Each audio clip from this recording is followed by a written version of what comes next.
पे फिर हमने अपनी गुरु की आज्ञा अनुसार माँ शमशान काली के साथ 10 महाविद्याओं की हमने स्थापना की। और वही सिद्धपीठ आज जो है संगरूर के अंदर श्री सिद्धपीठ श्री माँ सिद्धेश्वरी 10 महाविद्या मंदिर से कपालिनी काली मंदिर के नाम से प्रसिद्ध है। और उसी सिद्धपीठ के ऊपर विराजमान आज हम जो है कौलपीठ के जो है पीठाधीश्वर है। और इसी स्थान के ऊपर माँ भगवती स्वयंभू विराजमान है और ये साक्षात जीवंत काली का मंदिर है। यहाँ पे देवी को कहीं से ला के स्थापित नहीं किए गए, यहाँ पे पहले से ही माँ विराजमान है।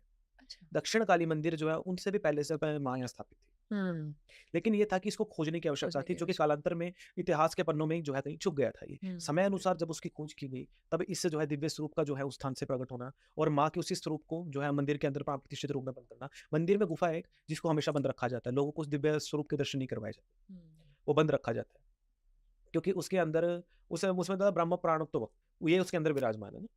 तो इसमें जो है ब्रह्म प्राणत्व जो है उसके अंदर है, तो हर कोई उसके दर्शन नहीं कर पाता, हुँ। उस माँ जगदम्बा के। वो इतना भयानक रूप है उनका, इतनी सी है बिल्कुल। आपने तो देखी होंगी। जी, हमारे तो हाथों से ही माँ ने ये काम करवाया है। तो हम माँ जो है स्वतः वहाँ से प्रकट हुई और उसी स्थान पे फिर उनको स्थान दिया गया।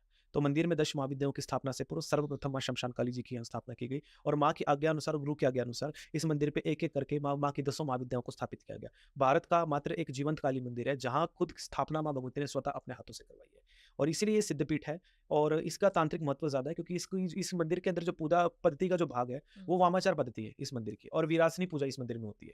अर्थात उस पद्धति से, जिस पद्धति से असम की कामरूप कामाख्या माता के मंदिर में होती है और तारापीठ पश्चिम बंगाल के महाश्मशान में होती है। हुँ, इन दोनों पद्धतियों का यहाँ अनुसरण किया जाता है। जो सामाजिक लोग हैं इस मंदिर के अंदर जो पूजा करते हैं, हुँ, वो मूल रूप में सामाजिक दृष्टिकोण से पूजा करते हैं। वो लोग माँ को दाल-चावल का भोग लगाते हैं और हुँ, वो दक्षिणायन पूजा करते हैं। मंदिर के जो हम लोग हैं, हम लोग इस मंदिर के अंदर वामाचार पद्धति और जो है मतलब तम और रज दोनों विधान से माँ की जो है हम आराधना करते हुँ, हैं। हम लोग माँ को मांस, मद, मंकार का भी इस मंदिर पे होता है और बलि भी इस मंदिर पे होता है।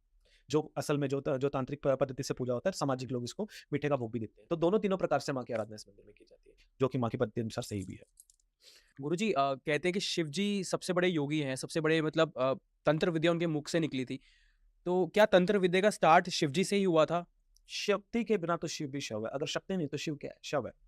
शमशान में पड़ा मात्र एक शव है ना? अच्छा। तो शक्ति ने जब शिव को शिव बनने का जो है आश्रित किया, तभी जाकर के तंत्र समाज के मध्य हुए। तो मात्र शिव का उसमें कारक नहीं है, क्योंकि शिव शक्ति में कोई समानता नहीं है, दोनों एक है, अर्धनारीश्वर है ना। हुँ, त्वमेका परम ब्रह्म रूपेण सिद्धा, कि तुम्हें सिद्ध करने के लिए तुम ना स्त्री ना पुरुष ना नारी ना नरोवा, कुछ नहीं है, तुम सिर्फ एक परम ब्रह्म शक्ति स्वरूप हो, जिसको हुँ, अर्धनारीश्वर कहा गया। हुँ, शक्ति भी शिव है और शिव ही शक्ति है असल में, क्योंकि शक्ति के बिना शिव शव थे। अगर शक्ति ना होती तो शिव जी का तंत्र शिव जी के साथ कहाँ जाता? हुँ, तो वो तंत्र रिप्रेजेंट होता कैसे, ये बताइए जरा? क्योंकि उसको प्राप्त करने वाली जगदम्बा थी। वैसे तो जगदम्बा से सब उत्पन्न होता है, लेकिन एक आद्य शक्ति ने एक लीला रची थी। माँ गौरा पार्वती के रूप में ना, माँ सती के रूप में आई, पार्वती के रूप में एक लीला रची थी उन्होंने, ताकि माँ कर्म चक्र को दिखा सके कि कोई भी चीज़ नथिंग इज़ परमानेंट। हुँ। कर्म चक्र को माँ ने दिखाना, ताकि समाज के लोगों को ये हो सके कि ये चीज़ है। तो इस चीज़ के लिए माँ समय-समय पे अवतार लेती चली गई, समय-समय पे अपना स्वरूप धारण करती चली गई। जगदम्बा की ये चीज़।